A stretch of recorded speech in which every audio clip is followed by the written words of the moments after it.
I am going to start with a reading from this little meditation book called Voices from the Margins.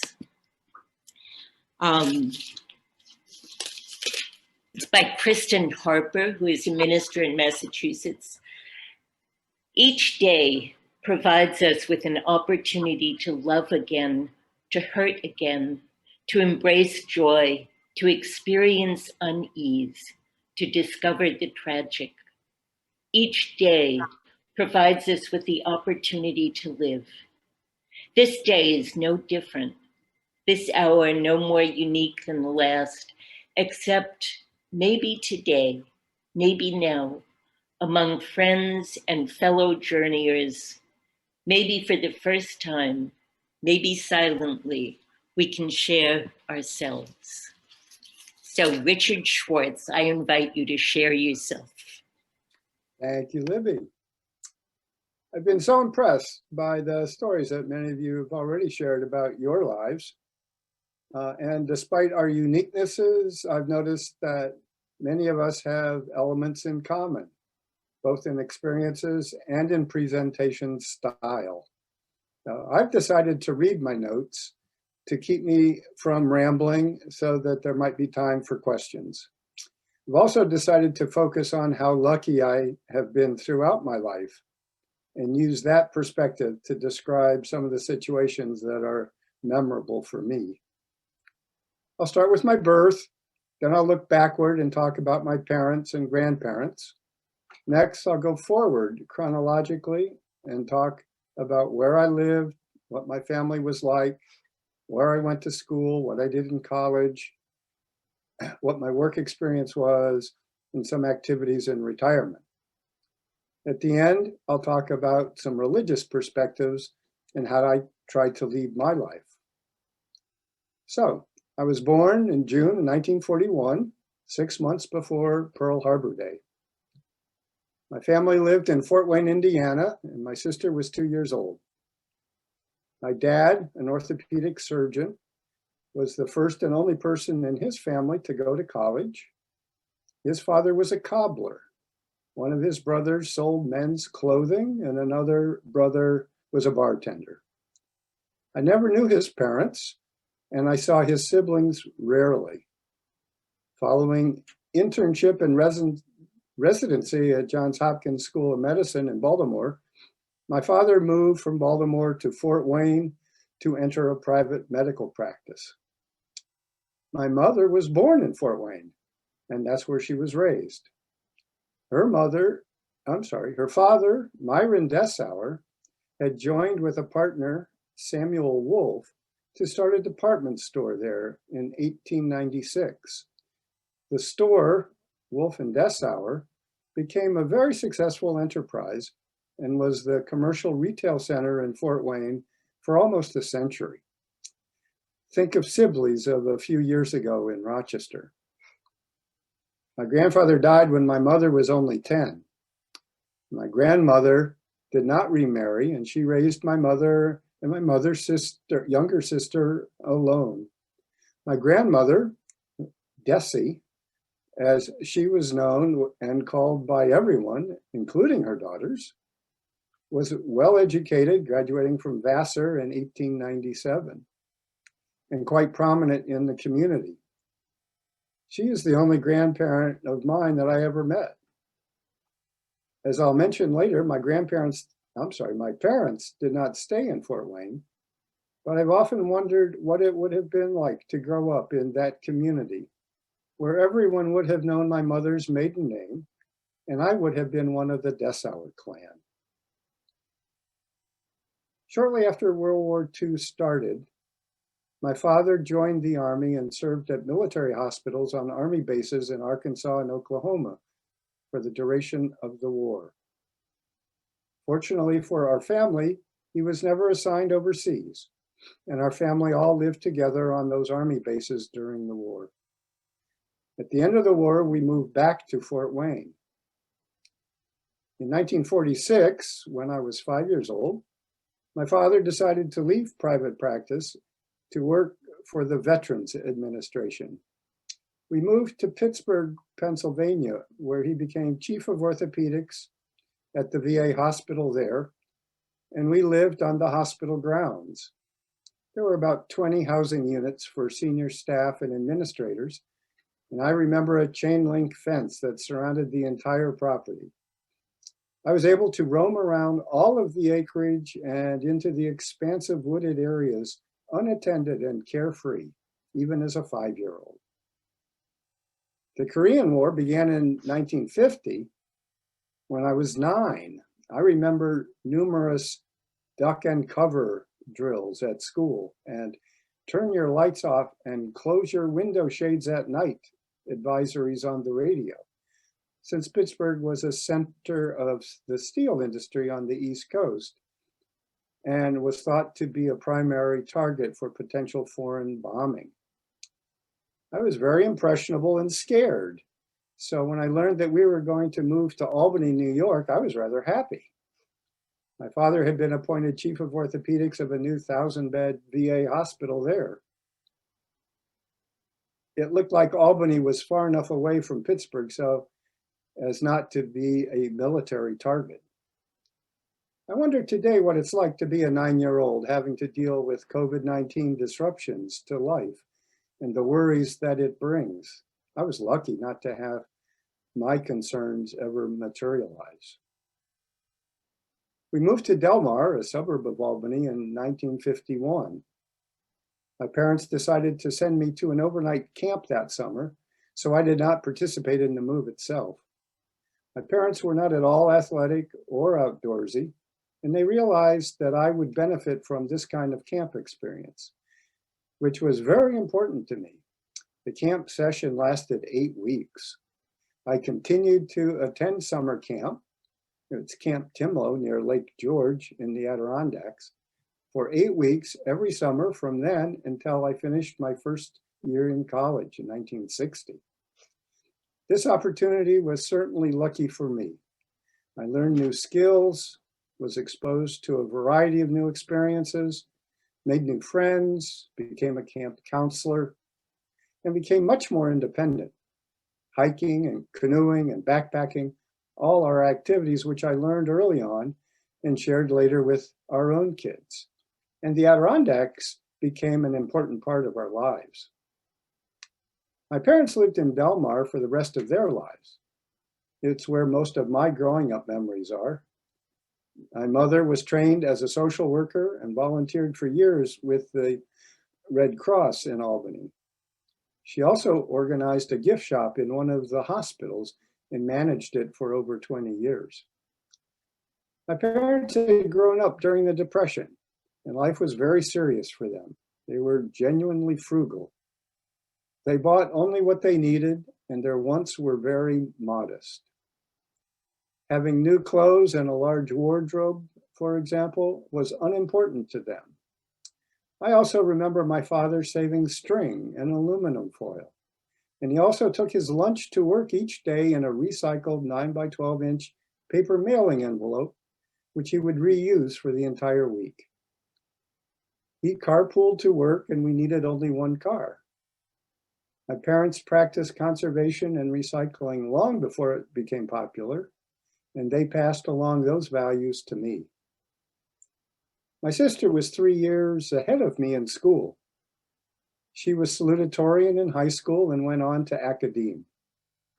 She was an economist who graduated from Oberlin College in Ohio, earned her PhD from Purdue. She was a scholar and a dedicated professor at the Kellogg School of Management at Northwestern University, and was the first female faculty member to be appointed to an endowed chair at the school.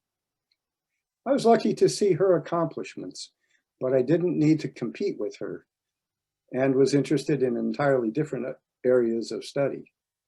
Sadly, she passed away at the age of 42. I graduated from high school in the top 5% of my class, went to the University of Rochester and earned bachelor and master degrees in optical engineering. I enjoyed math and science. That's before the term STEM became popular. And I was lucky to be involved with a topic of study that I really enjoyed. Many of my fraternity brothers were good students, but unsure what they wanted to do academically and struggled as a result. I was lucky to have been given the advice early on to choose an area of study that I thought I would like because I would probably be doing it for 40 years. Education was an important value in my family, and as I was lucky to have been in a family where members did well academically. I'm proud that my grandmother, sister, my wife, and are all members of Phi Beta Kappa, and I was inducted into Tau Beta Pi, the National Engineering Honorary Society. During undergraduate and graduate school, I was lucky to gain work experiences during the summers at 4 different companies or institutions. They were in Boston, San Diego, and 2 different firms in Rochester. I found I was happy working at a large company and one that could provide a variety of opportunities for me. After completing my master's in 1966, I started working at Xerox Corporation in Webster. I liked the new xerographic technology that was just being developed, the people I worked with, the rapid growth of the company, the positive reputation the company enjoyed, and the excitement and sense of pride I felt that I was a part of making this brand new industry successful. I spent the first few years at Xerox involved in the design and testing of optical systems used in new copiers. Through the years, I progressed into project management within product design and development, and eventually into program and systems management for copiers, duplicators, and electronic printers. I retired in 1996 at age 55, having been there for 30 years. How lucky is that? By then, in 1996, both of our sons had finished college and were on their own. Our younger son, Doug, who graduated from Cornell in chemical engineering, decided he would postpone starting an engineering job in deference to spending a winter in Vail, Colorado. He had worked on water quality projects for PepsiCo during an internship program while at college, and he was confident that they would hire him later if he chose to come back. Most of you know this story. He is still in Vail, having chosen to forego the multiple offers he continued to get to go back to the lab where he had once interned. Our older son, Steve, is also an engineer and graduated from Bucknell University. In 1996, he was married and living in the Washington, D.C. area, employed as a construction manager. With a 1-year-old daughter, he and his wife decided to leave his job and move to Denver, Colorado area. Since both he and she had brothers living in Colorado at the time, they often spoke of either moving there or stopped talking about moving there. That's how Vicki and I also became very attached to the state, with both of them and their families being there. I mention this because it influenced my decision to retire earlier than the traditional retirement age. Both of our kids followed their desires to do something a little out of the ordinary, at least measured by my much more traditional standards. And I realized it would be okay if I decided to do something a little different too. By far, the luckiest part of my life has been being with Vicki. We've been married now almost 55 years. One doesn't plan how to make a relationship viable. Fortunately, ours works very well and we are so lucky. I know the feeling is mutual and that's lucky too. So what do I do now with my time in retirement? We've been very lucky to be able to travel to a variety of domestic and foreign destinations, visit our 2 kids and 5 grandchildren, and spend extended time in Colorado. For a number of years, we owned a condominium at Keystone Ski Area near Vail and would stay there for several weeks at a time. After a decade of visiting there, we noticed that we were spending more time in Denver and less time skiing. Thus, we decided to have our Colorado getaway place in Denver be in Denver. And except for this past COVID-19 years, we typically spend about 5 months each year in Colorado. When each of our grandchildren reached the age of 13, Vicki and I offered to take them anywhere in the United States for a week's vacation without their siblings or parents. The 3 kids in Steve's family chose exciting places. One chose Cape Cod to see whales. Another picked out various places throughout the entire state of Colorado that he had never seen. And the youngest chose to go to New York City. Doug's 2 kids are roughly 10 years younger than Steve's, and Vicki and I were 10 years older when they turned 13. So we changed the rules. 2 summers ago, we took those 2 grandkids at the same time to Alaska for a week on a small ship with about 60 passengers and 30 2-person kayaks, which could be launched from the aft deck of the ship. The trips were all great, and we were so lucky to share these experiences. My time in retirement has also allowed me to help several organizations in the Rochester community achieve their objectives by serving on committees and working on projects that improve the lives of others. 40 years ago, I had the privilege of serving on the board and then as president of the congregation of this church, First Unitarian. I was able to use some of the managerial skills I had developed at work and apply them to a much smaller organization. It was during a time, though, when I was busy as I could imagine, working long hours, traveling for Xerox, helping Vicki with 2 energetic teenage sons, and tending to my aging parents. That experience was a real example of what a caring community can be, where I could contribute to and also receive from those who are part of that community.